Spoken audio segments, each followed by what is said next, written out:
Okay, welcome back to Northanger Abbey. Chapter 11 was a bust for Catherine Morland. We thought we were going to go on this walk with the Tilneys, and it ended up raining all morning. And then right when it stopped raining, the Thorpes and Catherine's brother came to pick her up to drive her to Brighton and see a castle. And she was like, ooh, like a castle like that we read about? Yeah, but does it have those like hidden rooms and like spires or whatever they're called? And they're like, yeah, just come with us. And I even saw Mr. Tilney like driving down some other street. Like, he's not even coming here, so let's go. Thorpe lied to her. Catherine saw the Tilneys going towards her house on the way as they were leaving, I think is how it went down. And Miss Tilney like called on Catherine like almost right after she left so they could go on their walk because the sun came out, and they didn't even make it to Brighton. They didn't even make it to the castle. Her brother was like, we have to turn around, my carriage is about to explode or whatever. And then they just had to come back. And then it finished with Jane talking to us saying, and now I may dismiss my heroine to the sleepless couch, which is the true heroine's portion. It's so cute how she does that. Feels like she's just talking to us. So now I guess we'll see what happens. We're on chapter 12. Mrs. Allen, said Catherine the next morning, will there be any harm in my calling on Miss Tilney today? I shall not be easy till I've explained everything. Go by all means, my dear. Only put on a white gown. Miss Tilney always wears white. Catherine cheerfully complied, and being properly equipped, was more impatient than ever to be at the pump room, that she might inform herself of General Tilney's lodgings, for though she believed they were in Milsom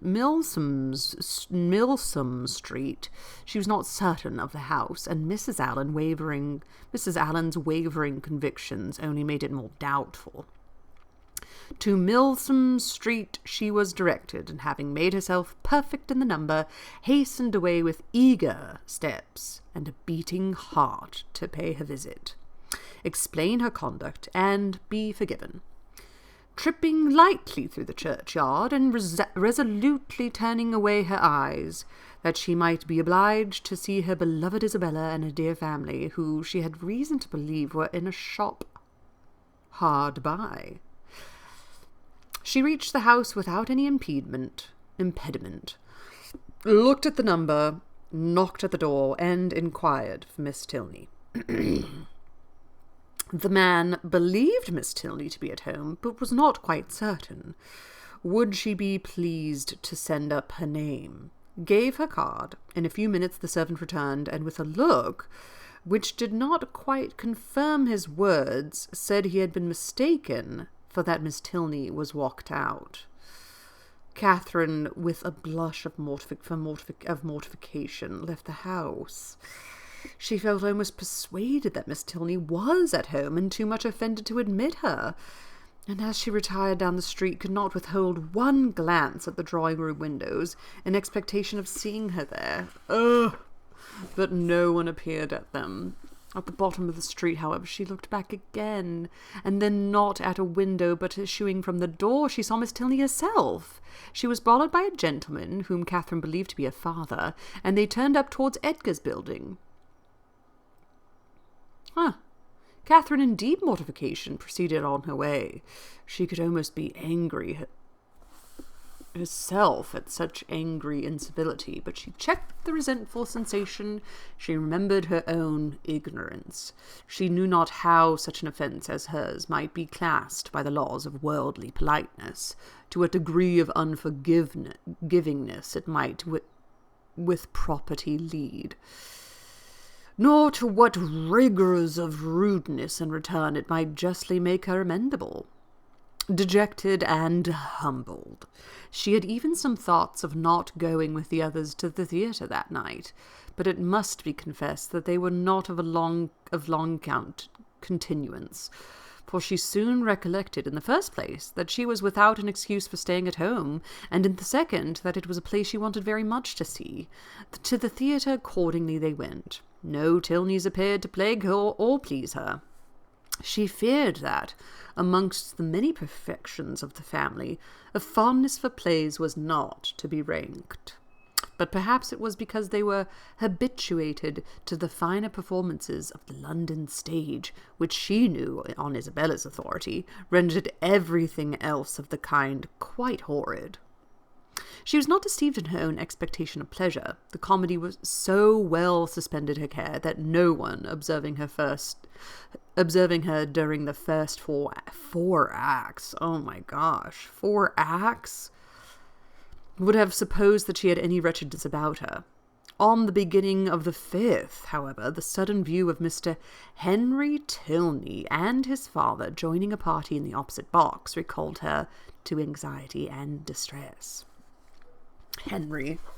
I've always liked the name Henry. That's fun. Every other look, upon an average, was directed towards the opposite box, and for the space of 2 entire scenes did she thus watch Henry Tilney, without being once able to catch his eye.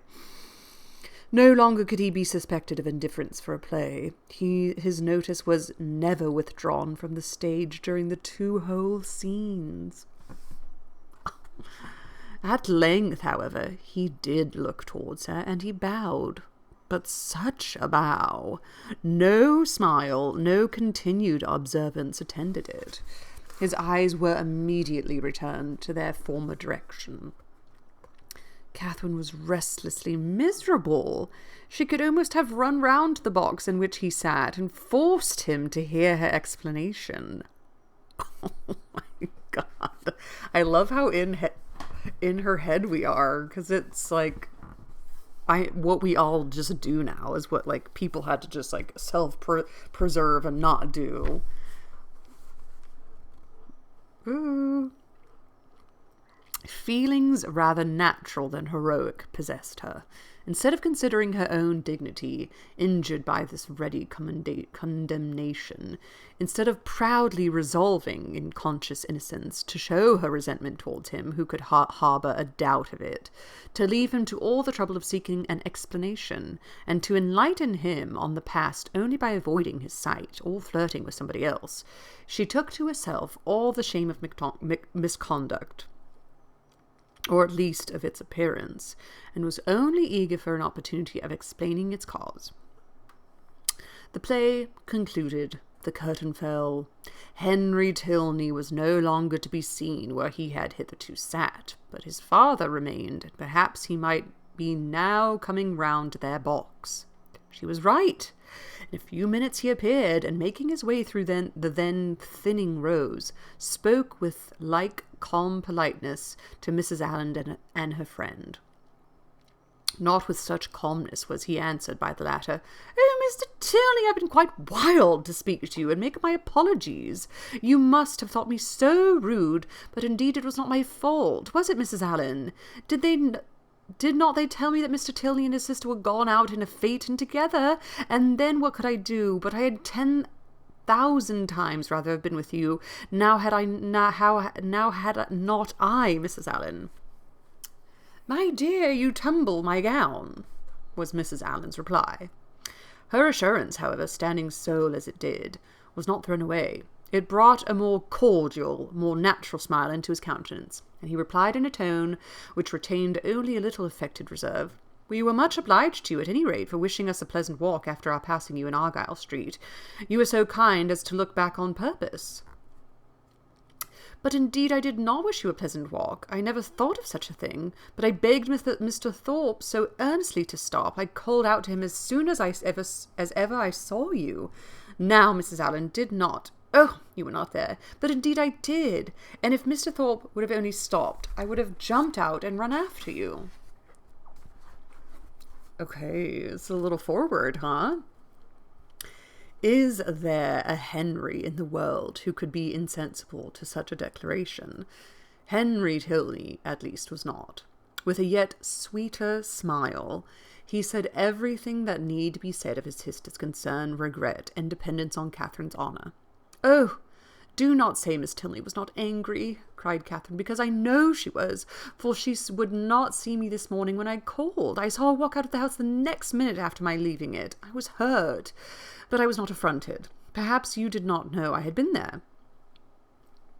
"I was not within at the time, but I heard of it from Eleanor, and she has been wishing ever since to see you, to explain the reason of such incivility, but perhaps I can do it as well. It was nothing more than that my father, they were just preparing to walk out, and he being hurried for time, and not caring to have it put off, made a point of her being denied. That was all, I do assure you. She was very much vexed, and meant to make her apology as soon as possible." Thank you, Henry, for not toying with our emotions. Catherine's mind was greatly eased by this information, yet a something of solicitude remained, from which sprang the following question, thoroughly artless in itself, though rather distressing to the gentleman. "But, Mr. Tilney, why were you less generous than your sister, if she felt such confidence in my good intentions, and could suppose it only to be only a mistake? Why should you be so ready to take offence?" "Me? I take offence? Nay, I am sure by your look, when you came into the box, you were angry." "I angry? I could have no right." "Well, nobody would have thought you had no right who saw your face." He replied by asking her to make room for him, and talking of the play. He remained with him some time, and was only too agreeable for Catherine to be contented when he went away.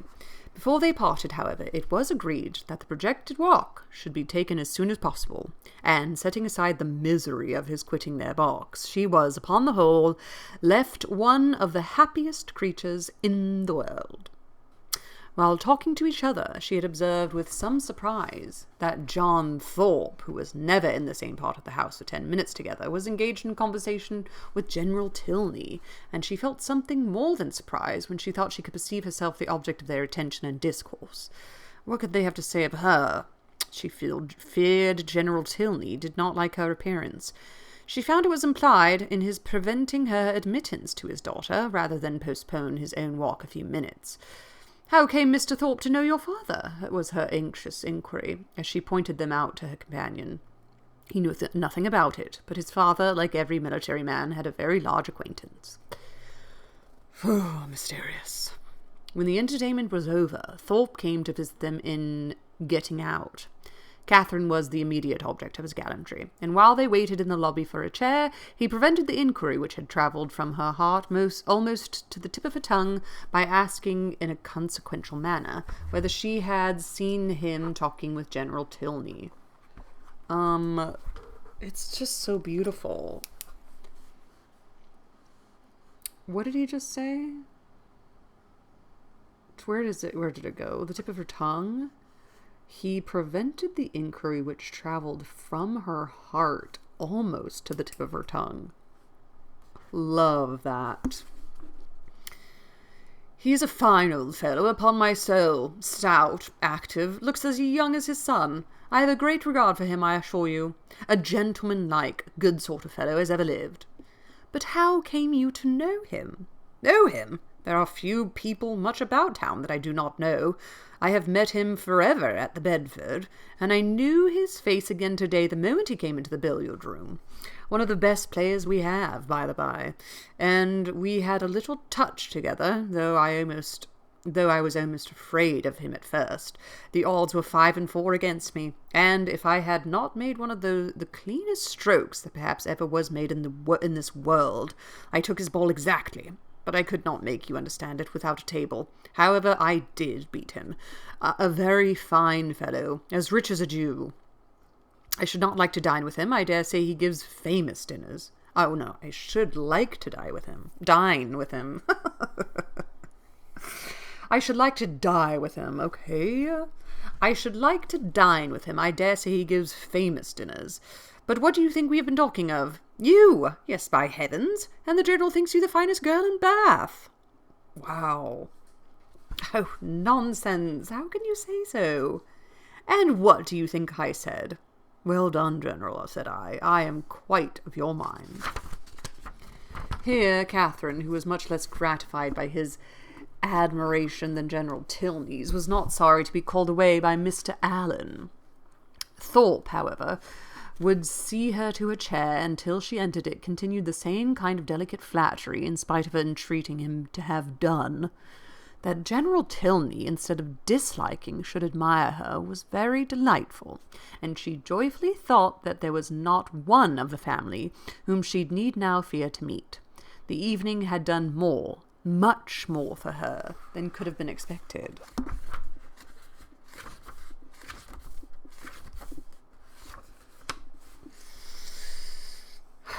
Join me next time for chapter 13. I wonder if they'll get to go back to Blaze Castle. I wonder if they'll ever get to go on the walk. I can't wait. The next chapter's a bit long, so I'll make it another video. Happy reading. I simply can't stop. I simply can't put down a Jane Austen book to save my life. Every one of them has been my favorite. If somebody is asking me, what's your favorite Jane Austen book? I say, the one I'm reading right now. And if I'm reading a different one, it's that one. And if a book is good, it's too short. Ugh. Join me next time for chapter 13 of Northanger Abbey by Jane Austen. Happy reading and ta-da!